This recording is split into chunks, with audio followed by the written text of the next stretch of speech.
प्रिय श्रोतागण, हमारा विषय है ऑर्गेनाइजेशनल बिहेवियर, संगठनात्मक व्यवहार, यानी the science which help us in knowing about the behaviour of people working in an organisation.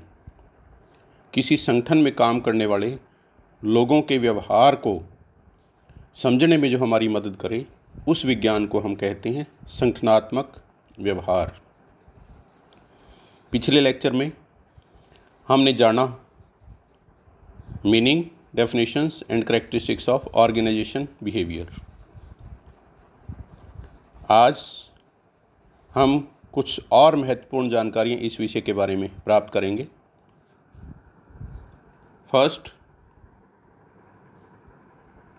की कंपोनेंट्स ऑफ ऑर्गेनाइजेशनल बिहेवियर, संगठनात्मक व्यवहार के मुख्य अंग। अगर हम एक संगठन में काम कर रहे लोगों के व्यवहार के बारे में पूर्ण ज्ञान प्राप्त करना चाहते हैं, उनके व्यवहार का गहन विश्लेषण करना चाहते हैं और उनके व्यवहार को कैसे नियंत्रित किया जा सकता है, कैसे निर्देशित किया जा सकता है, कैसे प्रभावी तरीके से उनसे काम लिया जा सकता है, अगर ये जानना चाहते हैं तो हमें इन 5 तथ्यों का पूरा ज्ञान होना चाहिए जो उस संगठन में संलिप्त हैं, उस संगठन में लगे हुए हैं। फर्स्ट, इंडिविजुअल्स, व्यक्ति। एक संगठन में जितने लोग काम करते हैं वो सब उस संगठन का हिस्सा हैं, या यूँ कहें कि उन सब से मिलके ही एक ऑर्गेनाइजेशन निर्मित होती है। जैसे माइक्रोसॉफ्टवेयर, बिल गेट्स द्वारा जो संस्था बनाई गई है, उसमें लगभग 1,17,000 लोग काम कर रहे हैं। हमें सभी लोगों के व्यवहार का विश्लेषण करना, किन परिस्थितियों में कौन व्यक्ति किस तरह का व्यवहार करता है, क्यों करता है, बहुत ज़रूरी है इन सब के व्यवहार को जानना। और जब हम हर व्यक्ति के व्यवहार का विश्लेषण करने में सफल हो जाते हैं, तब हम उनके व्यवहार को प्रेडिक्ट करने में भी माहिर हो जाते हैं। तो एक संस्था में बहुत से लोग प्रबंध के कार्य से जुड़े होते हैं। मैनेजमेंट के जैसे कि 3 लेवल होते हैं, टॉप, मिडल एंड लोअर, और तीनों स्तरों पे बोर्ड ऑफ डायरेक्टर से लेकर डिपार्टमेंटल मैनेजर्स, सुप्रिटेंडेंट, सुपरवाइज़र, फॉरमैन्स, सभी ज़्यादातर यही महत्वपूर्ण काम करते हैं कि उनके सबॉर्डिनेट्स का बिहेव किस परिस्थिति में किस तरह का रहता है और उसको कैसे नियंत्रित किया जाना चाहिए। तो इसलिए एक संस्था में जितने भी लोग कार्यरत होते हैं वो सब महत्वपूर्ण इकाइयां हैं और उन सब के व्यवहार का गहन अध्ययन प्रबंधक के लिए बहुत आवश्यक है। तो ओबी में सबसे पहले हम सब इंडिविजुअल्स के बिहेवियर का गहन अध्ययन करते हैं। सेकंड, ग्रुप, समूह। जैसे माइक्रोसॉफ्ट में 1,17,000 लोग कार्यरत हैं, तो हम कह सकते हैं कि एक बहुत बड़ा समूह लोगों का इस संस्था में काम कर रहा है। सामूहिक रूप से वो एक संगठन है, लेकिन उस संगठन में और बहुत से सब ग्रुप्स हमें देखने को मिलेंगे। कोई 2 व्यक्ति इकट्ठे रहते हैं, इकट्ठे काम करते हैं, कोई 4, कोई 40। तो बहुत से सब ग्रुप्स बड़े संगठनों में अपने आप ही बन जाते हैं। कोई एक क्षेत्र में इकट्ठे काम करते हैं, इस वजह से एक ग्रुप बन जाता है।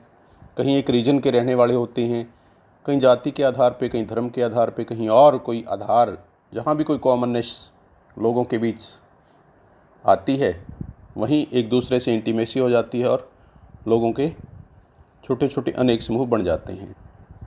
तो हर समूह की कार्यशैली, हर समूह की सोच, हर समूह की संस्कृति, हर समूह का काम करने का तरीका, उनकी विचारधारा, इन सब का भी ऑर्गेनाइजेशन बिहेवियर में अध्ययन किया जाता है, जानकारी हासिल की जाती है, ताकि समूहों के व्यवहार के बारे में हमें पूर्ण जानकारी प्राप्त हो जाए और उनके व्यवहार को नियंत्रित करने और एक निश्चित आकार देने में प्रबंधक सक्षम हो सके। थर्ड है जॉब एंड टेक्नोलॉजी। जॉब किसी व्यक्ति से जो काम हम लेते हैं, किसी व्यक्ति को जो काम दिया गया है उसको जॉब कहा जाता है। तो सभी व्यक्तियों को हमने जो जो काम दिया है, उस काम की नेचर क्या है, उन लोगों की क्वालिफ़िकेशन, एक्सपीरियंस को देखते हुए हमने उनके बीच वो काम बांटा। वो कितनी लगन से उस काम को कर रहे हैं, किस प्रकार की नेचर का वो काम है और किस तरह की टेक्नोलॉजी हमारे द्वारा हर व्यक्ति को सौंपे गए काम को पूरा करवाने में प्रयोग में लाई जा रही है। क्योंकि टेक्नोलॉजी हर व्यक्ति के काम को प्रभावी तरीके से करने में उसकी मदद करती है।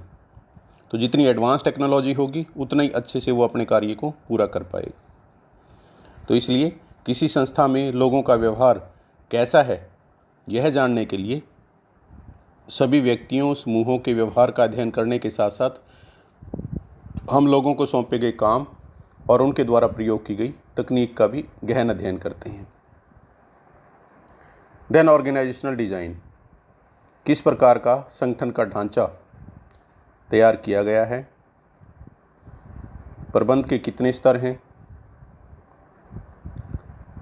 अधिकारियों और कर्मचारियों के बीच संबंध किस तरह से स्थापित किए गए हैं, रिपोर्टिंग सिस्टम इंस्टीट्यूशन में कैसा है, रिवार्ड सिस्टम कैसा है, rules, procedures, leadership styles, motivation styles, सब एक संगठन के संरचना का निर्माण करते हैं। तो संगठन कितना प्रभावी है, उसमें जो फोर्सेस कार्यरत हैं प्रबंधकों द्वारा संगठन को किस प्रकार का आकार दिया गया है, किस प्रकार की शेप दी गई है, वो कितनी प्रभावी है। तो इसका गहन अध्ययन ऑर्गेनाइजेशन बिहेवियर के अंतर्गत किया जाना बहुत ज़रूरी होता है। और लास्ट है इन्वायरमेंट। एक संस्था वैक्यूम में नहीं चलती।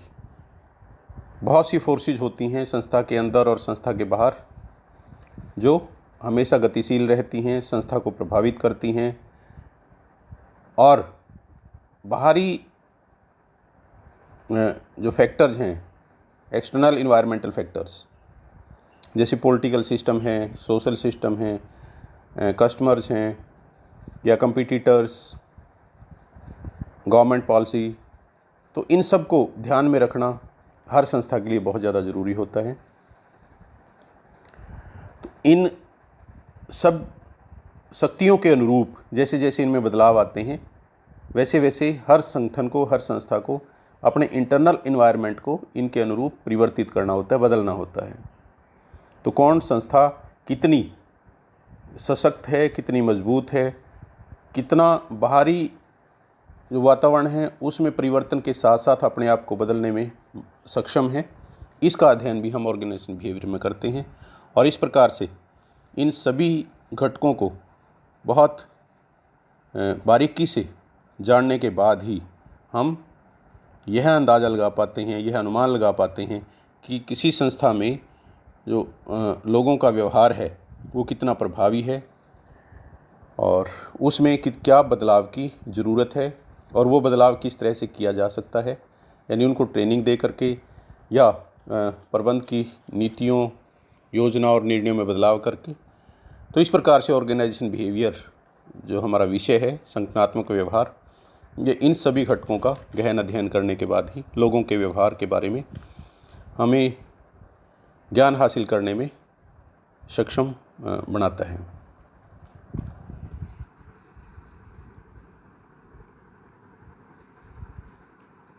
तो की कंपोनेंट्स को स्टडी करने के बाद नेक्स्ट हम जानेंगे HR and OB, what is the relation between human resource management and organisation behaviour.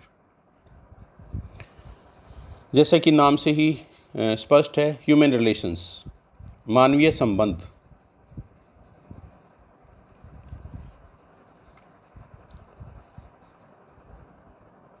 लोगों के बीच आपसी संबंध, जो कि ह्यूमन रिसोर्स मैनेजमेंट द्वारा किए जाने वाला एक बहुत महत्वपूर्ण कार्य है। Human resource management human resource की रिक्रूटमेंट से लेकर के selection, training, placement, promotions, retirement, हर तरह के कार्य बहुत ही प्रभावी तरीके से संपन्न करता है, जिन पे ह्यूमन रिलेशन यानी HR निर्भर है। लोगों के बीच अगर अच्छे प्रभावी संबंध हैं तो वो संस्था बहुत ज़्यादा तरक्की करती है, और अगर आपसी संबंध अच्छे नहीं हैं वर्कर्स के आपस में और वर्कर्स के प्रबंधकों के साथ, तो वो संस्था अवनति की ओर, पतन की ओर लगातार बढ़ती है। तो ह्यूमन रिलेशन जो एक बहुत महत्वपूर्ण कार्य है, उसमें ऑर्गेनाइजेशन बिहेवियर मददगार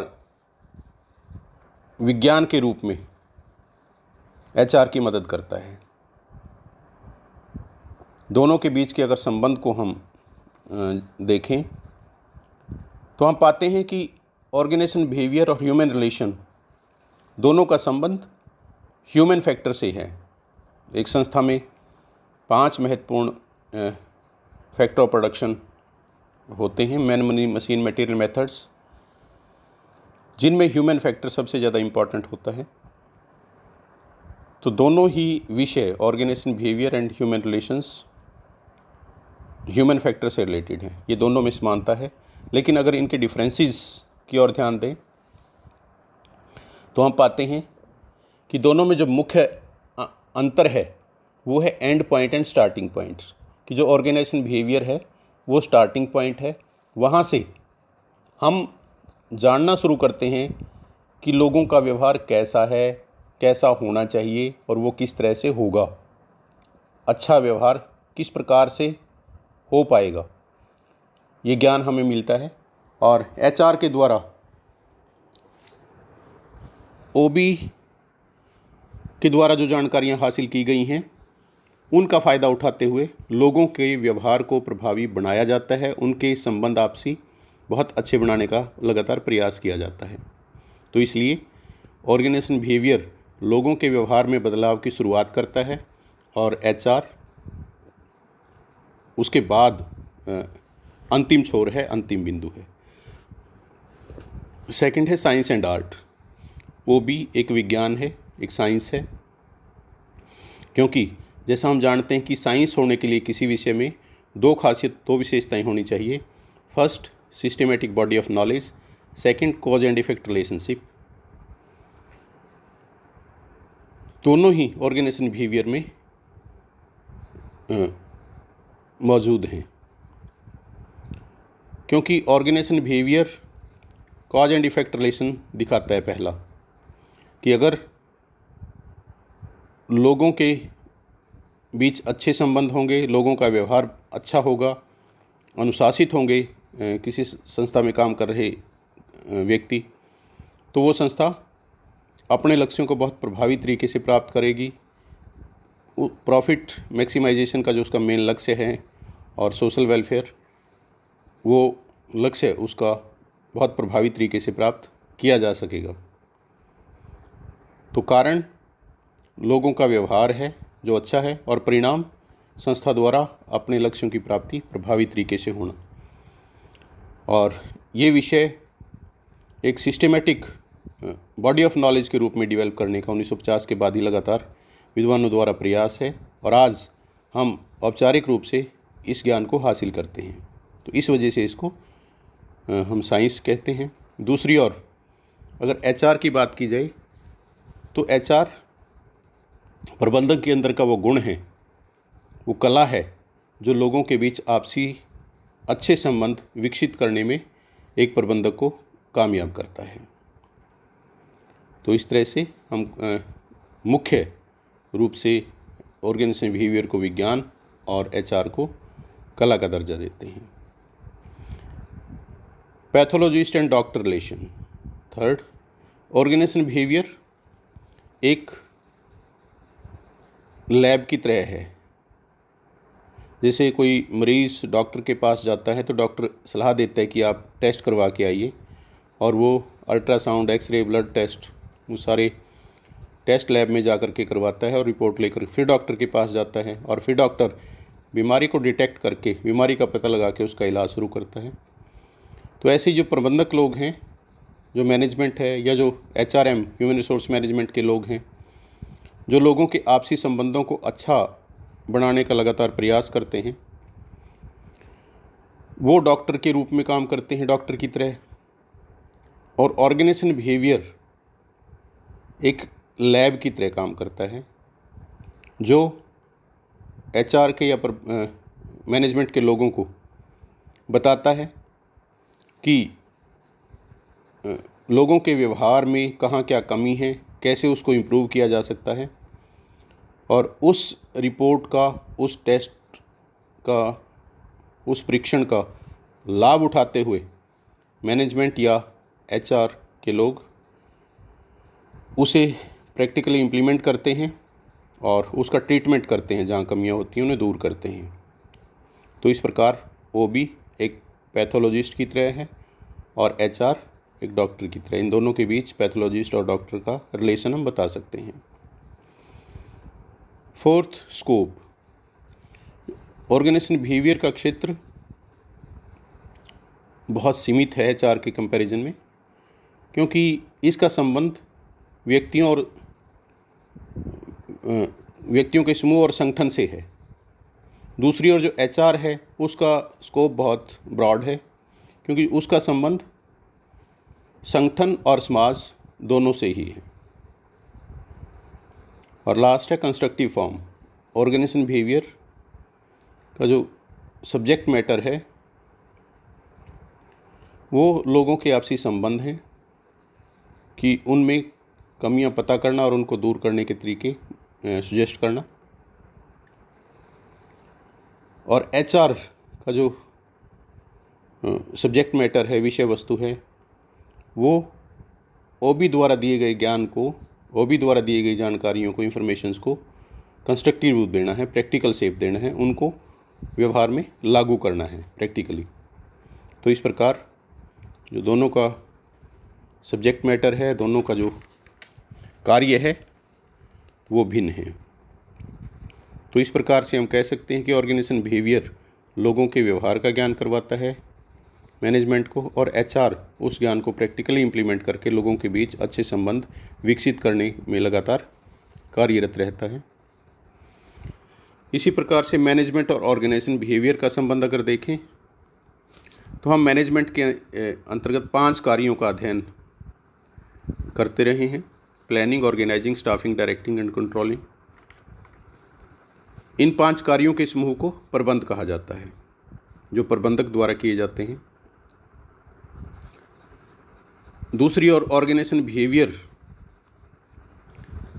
एक ऐसा विज्ञान है जो हमें एक संस्था में, एक संगठन में लोगों के व्यवहार का अध्ययन करने और उसको एक निर्धारित आकार देने में हमें सक्षम बनाता है।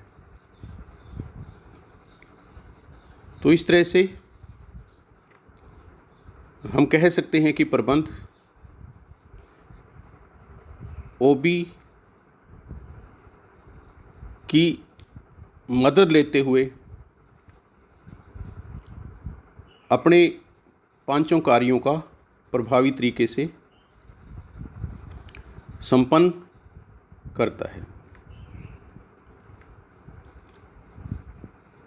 मानव शक्ति का प्रभावी उपयोग करने के लिए मानवीय व्यवहार की समझ ओबी प्रदान करता है,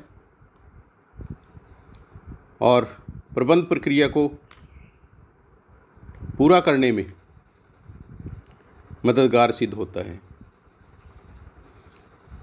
इसलिए एक प्रबंधक को ओबी का ज्ञान होना बहुत ज़रूरी है। जबकि प्रबंधक प्रबंधकीय कार्यों को पूरा करता है तो उन्हें ये जानने की ज़रूरत है कि उनके कार्यों का व्यक्तियों पर क्या प्रभाव पड़ेगा, ताकि मानवीय व्यवहार का पूर्वानुमान वो लगाने में सफल रहे और उसको अपने तरीके से नियंत्रित लगातार करता रहे। तो इसलिए ओबी प्रबंध के एक सहायक विषय के रूप में विकसित किया जा रहा है, जो प्रबंधकों के लिए आने वाले समय में बहुत ज़्यादा मददगार होने की हम कह सकते हैं कि संभावना है।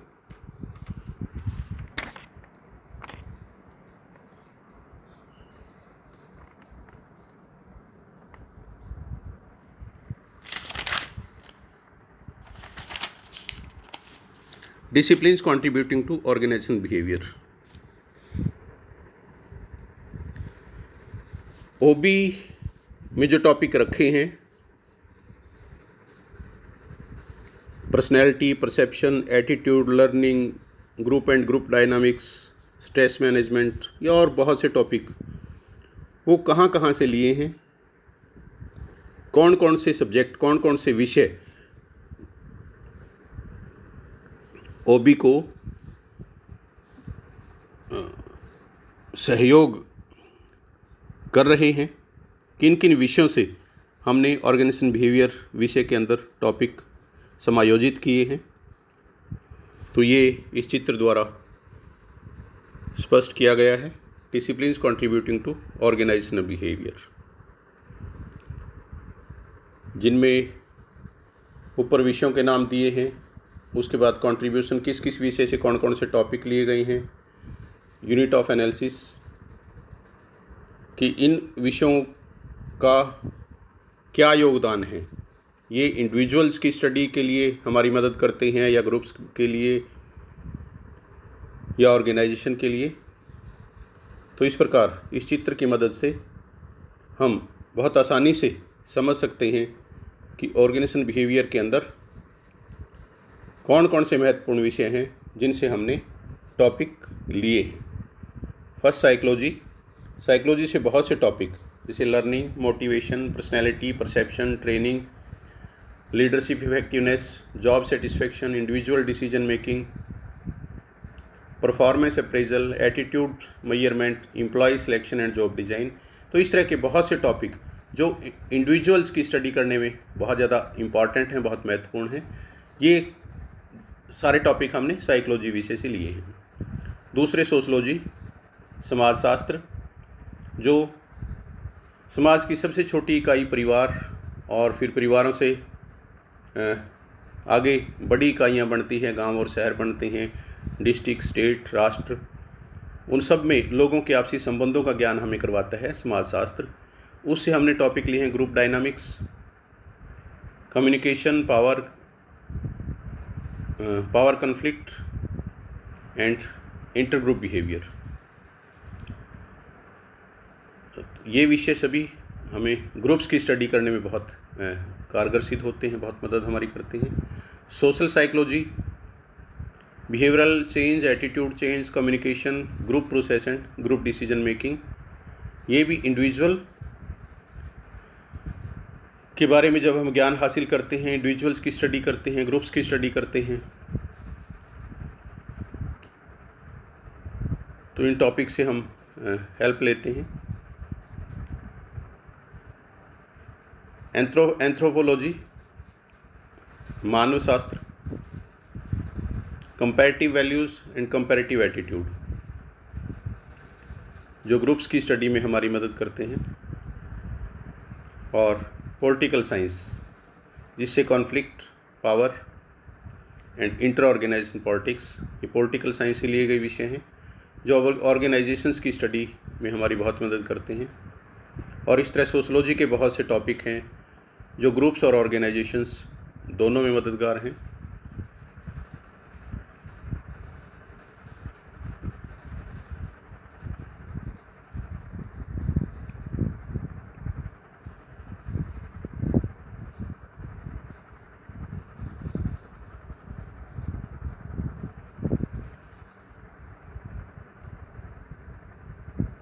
और लास्ट है organisational behaviour process of organisation behaviour, कि एक संगठन के अंदर काम कर रहे लोगों के व्यवहार का अध्ययन की प्रक्रिया क्या है, स्टेप्स क्या हैं, कहाँ से हम लोगों के व्यवहार का अध्ययन शुरू करेंगे और कौन कौन से स्टेप्स उनके व्यवहार को जानने के लिए आवश्यक होंगे। तो किसी भी समूह के व्यवहार का अध्ययन करने के लिए सबसे पहले हमें व्यवहार विश्लेषण करना होगा, बिहेवियर एनालिसिस, कि लोगों का व्यवहार कैसा है एक दूसरे के साथ और समूहों के साथ, एक समूह का दूसरे समूह के साथ, लोगों का प्रबंध के साथ कैसा व्यवहार है। तो व्यवहार की जांच सबसे पहला स्टेप है।